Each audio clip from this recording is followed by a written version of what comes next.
Halo Talavers. Coba cari perang besar di dunia ini tanpa adanya keterlibatan Amerika. Udah nemu? Iya, kita juga tahu kalau kalian semua nggak bakal nemu jawabannya. Hal yang sama juga terjadi ketika kisruh antara Israel dan Palestina berkecamuk di Timur Tengah yang membuat Amerika Serikat pun ikut turun tangan. Bahkan Amerika secara terang-terangan mengirimkan bantuan berupa persenjataan ke Israel untuk melawan kelompok Hamas. Alhasil, semua negara barat baik Amerika maupun negara-negara NATO sekalipun fokusnya ke masalah Israel dan Palestina. We have just finished very constructive talks where we had addressed Namun, akibat meledaknya perang di Timur Tengah membuat atensi publik sedikit berpaling dari Ukraina yang masih digencet habis-habisan sama Rusia. Narasi yang sama juga bahkan diamini oleh Volodymyr Zelensky yang bilang kalau semenjak perang berkecamuk di Timur Tengah membuat bantuan-bantuan dari Barat semakin berkurang. Gak cuma itu aja, Kongres Amerika dikabarkan menahan rencana bantuan ke Ukraina sebesar 61 miliar US dollar. Padahal Rusia lagi meningkatkan serangannya ke wilayah timur Ukraina. Apakah ini pertanda kalau Rusia bakal menang?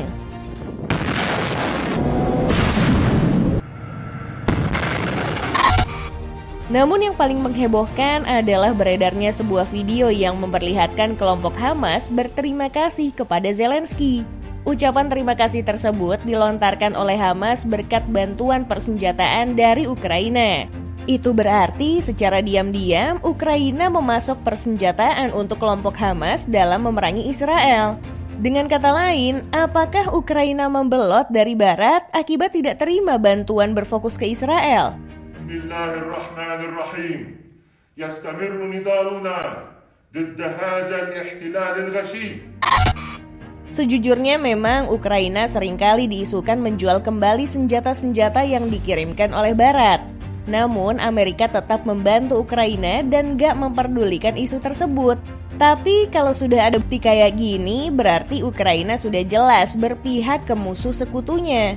Kemungkinan besar hal ini dilakukan oleh Ukraina adalah bentuk sakit hatinya kepada Amerika dan negara-negara Barat lainnya yang sudah nggak memperdulikan situasi peperangan di sana.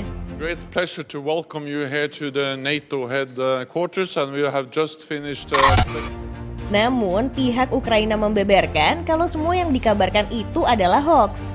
Mulai dari perdagangan senjata bantuan negara-negara Barat di pasar gelap, hingga bantuan senjata ke kelompok Hamas. Para pejabat Ukraina menuduh kalau Rusia memainkan narasi agar negaranya terlihat buruk di negara-negara Barat. Tujuannya agar negara Barat makin mengurangi bantuan persenjataan yang membuat Ukraina akan kesulitan memenangkan peperangan. І особливо найвищого рівня ставлення до уваги. Harus diakui, agak mustahil jika Ukraina berani menghibahkan persenjataannya ke negara lain, terutama ke musuh sekutunya. Soalnya dengan kondisi peperangan dengan Rusia, mana mungkin mereka mengambil tindakan yang sama sekali nggak menguntungkan pihaknya. Apalagi Ukraina dikabarkan sudah banyak kehilangan persenjataan sejak invasi Rusia dimulai. 2155 мм САУ з автоматичною системою заряджання. Gak tanggung-tanggung, Ukraina kehilangan 7.589 unit kendaraan lapis baja dan juga tank tempur baik yang mereka miliki maupun bantuan dari negara-negara Barat. Padahal mereka dikirimkan oleh Jerman berupa main battle tank yang cukup hebat di dunia bernama tank Leopard 2. Pasalnya tank ini memiliki panjang 9,97 meter dan lebar 3,75 meter yang dilapisi material baja komposit di setiap sisinya. Bahkan tank ini dibekali persenjataan yang cukup hebat di era sekarang.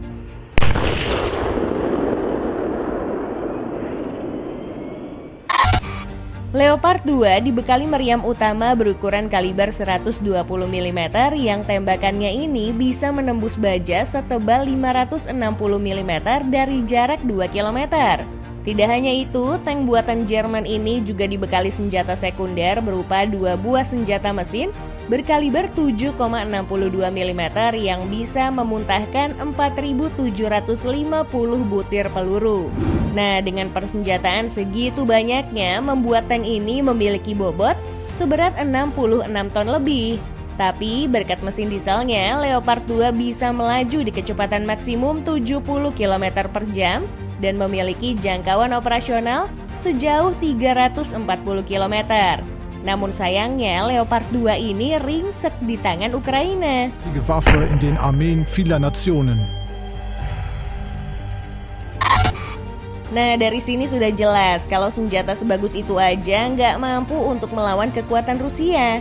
Makanya bisa dibilang mustahil jika Ukraina berani mengurangi pasokan persenjataannya hanya untuk membantu negara lain, apalagi musuh sekutunya.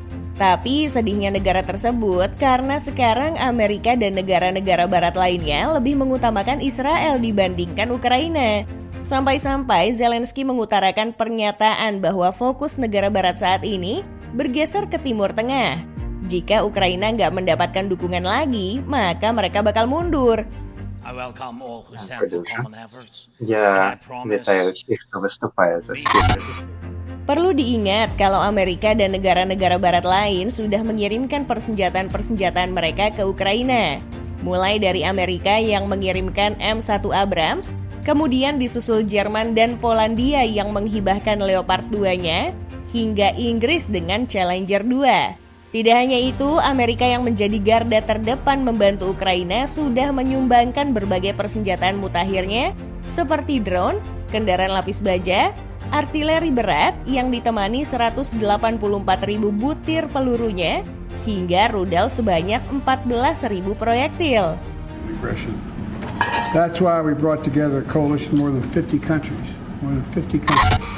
Padahal di masa-masa berkecamuknya perang antara Ukraina dan Rusia, Amerika sudah banyak kehilangan persenjataan, terutama peluru artileri.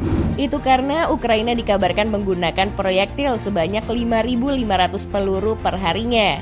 Sedangkan pabrik pembuat proyektil negeri Paman Sam hanya mampu membuat 11.000 peluru dalam kurun waktu 1 bulan.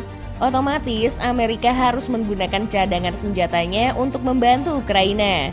Bahkan saking krisisnya persenjataan Amerika, negara adidaya ini harus meminjam proyektil berkaliber 155 mm sebanyak 500.000 proyektil di Korea Selatan. Gak cuma Korsel, Jepang juga menjadi negara yang dipinjami proyektil oleh Amerika.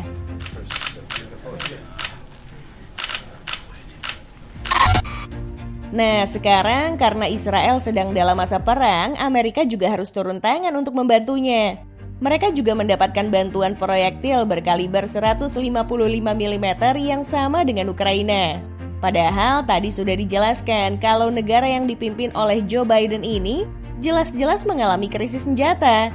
Setidaknya sejak tahun 2020 lalu, Amerika sudah menggelontorkan bantuan berupa persenjataan dan juga bantuan lainnya senilai 3,8 miliar US dollar per tahunnya ke Israel. Itu berarti Amerika sudah mengeluarkan dana sebesar 11,4 miliar US dollar dalam peperangan antara Israel dan Palestina ini. Dengan bantuan yang dikirimkan Amerika baik di Ukraina maupun Israel membuat utang negara ini bertambah mencapai 20,2 triliun US dollar. Hal ini membuat Amerika lagi-lagi menjadi negara dengan utang terbesar di dunia. Jika terus-terusan begini, maka bukan hal yang mustahil jika Amerika akan bangkrut akibat mengurusi berbagai negara yang sedang dalam masa perang. Padahal itu baru 2 negara aja yang Amerika urusi. Masih ada Taiwan yang saat ini juga dalam siaga perang menghadapi Cina.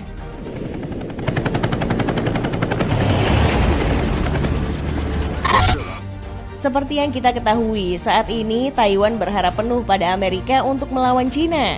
Pasalnya, Cina memiliki kekuatan militer yang nggak boleh dipandang remeh. Apalagi Cina berada di peringkat ketiga sebagai negara dengan kekuatan militer terkuat di dunia dan akan dengan mudah melawan Taiwan.